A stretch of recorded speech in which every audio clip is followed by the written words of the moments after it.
Olá, meu nome é Maísa dos Santos Amorim Gomes. Hoje eu vou apresentar o meu trabalho de conclusão do curso TCC. O tema escolhido foi futebol feminino, como a falta de investimento afeta o desempenho das atletas. O objetivo desse trabalho é entender como a falta de investimento influencia o desempenho das atletas de futebol feminino ao longo de suas carreiras. Além disso, vamos analisar também como a falta de estrutura, a pouca visibilidade midiática, a falta de categorias de base e o baixo número de patrocinadores afetam os treinos e as participações das equipes em campeonatos. O futebol feminino no Brasil ele vem ganhando mais espaço nos últimos anos, mas ainda enfrenta inúmeros desafios, como a falta de investimento, a pouca divulgação e a ausência de categorias de bases bem organizadas e estruturadas, que acabam dificultando muito o desenvolvimento das jogadoras.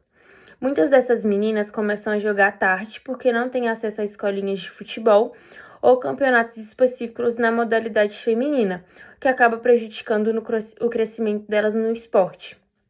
E um exemplo disso é o Campeonato Paranaense de Base de 2024. No Sub-15, apenas 3 times participaram, enquanto no Sub-17, 4 equipes se inscreveram. E de acordo com o gestor esportivo Márcio Scholler, em vários estados do Brasil ainda não existem competições regulares para categorias de bases femininas, que atrapalha bastante o surgimento de novas jogadoras. Outro problema é a falta de visibilidade na mídia, que faz com que os clubes tenham menos patrocínios e condições mais difíceis de trabalho, como explica Edson Gonçalves, 2025. O investimento desigual entre o futebol masculino e o feminino é muito evidente atualmente e acaba afetando diretamente na estrutura dos clubes, os treinos ou até mesmo o desempenho das atletas. E por outro lado, times como o Corinthians, que apostam na modalidade, mostram que o futebol feminino tem muito potencial de crescimento e pode sim atrair o público e um retorno financeiro muito bom. Esse trabalho ele foi desenvolvido com base numa revisão da literatura, ou seja, a partir de pesquisas e estudos publicados sobre o tema. E o objetivo foi entender como a falta de investimento interfere na formação e no desempenho das atletas, e também quais são os principais desafios que elas enfrentam durante a carreira. Mesmo com os avanços recentes, o futebol feminino no Brasil ainda sofre com preconceito, falta de apoio e pouca estrutura. Desde pequenas, muitas dessas meninas querem jogar e enfrentar a ausência de campeonatos e de projetos de base, o que atrasa o desenvolvimento técnico e físico dessas atletas. Segundo Edson Gonçalves, a desigualdade de investimento entre o futebol feminino e o masculino é um dos principais motivos que explicam as diferenças no nível e de estruturas nas condições de treino.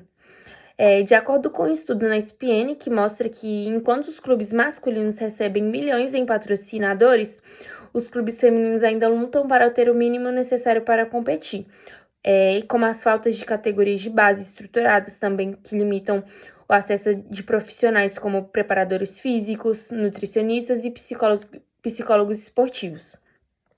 Além da baixa divulgação da mídia, que faz com que o público conheça pouco sobre a modalidade e que os patrocinadores se interessem menos. E tudo isso faz com que as atletas desistam da modalidade no futebol. A maioria precisa trabalhar, estudar, mesmo tempo em que treina, o que reduz o tempo de dedicação ao esporte e acaba atrapalhando o desempenho das mesmas. A diferença salarial é outro ponto marcante. Enquanto um jogador da Série A do Campeonato Brasileiro ganha entre 350 mil por mês até mais, as atletas do Brasileirão Feminino recebem entre 2 mil e 5 mil, como uma ajuda de custo mensal. Essas desigualdades mostram que o futebol feminino ainda enfrenta grandes barreiras. Somente com investimentos reais, políticas públicas e mais visibilidade será possível a igualdade de oportunidades e dar às jogadoras o reconhecimento que elas merecem, desde as categorias de base no futebol. E o futebol feminino ele tem crescido e conquistado cada dia mais seu espaço, mas há muito o que melhorar. A falta de investimento desde as categorias de base é um dos principais problemas, pois impede o desenvolvimento técnico e físico das atletas. Além disso, a diferença de estruturas e de salários entre o futebol masculino e feminino continua sendo enorme. Esses dados apresentados mostram o quanto o futebol feminino precisa ser valorizado. Esse estudo foi feito com base numa pesquisa bibliográfica sem entrevistas ou dados de campo. Por isso é importante pesquisas futuras que busquem ouvir as atletas, treinadores e dirigentes para que a gente possa reverter essa situação e mudar essa realidade no esporte brasileiro e propor mudanças que possam ajudar o crescimento da modalidade. Eu agradeço a todos que pararam para ver o meu vídeo, a faculdade, fico muito feliz em estar conseguindo fazer o TCC e formar. Um abraço e até a próxima.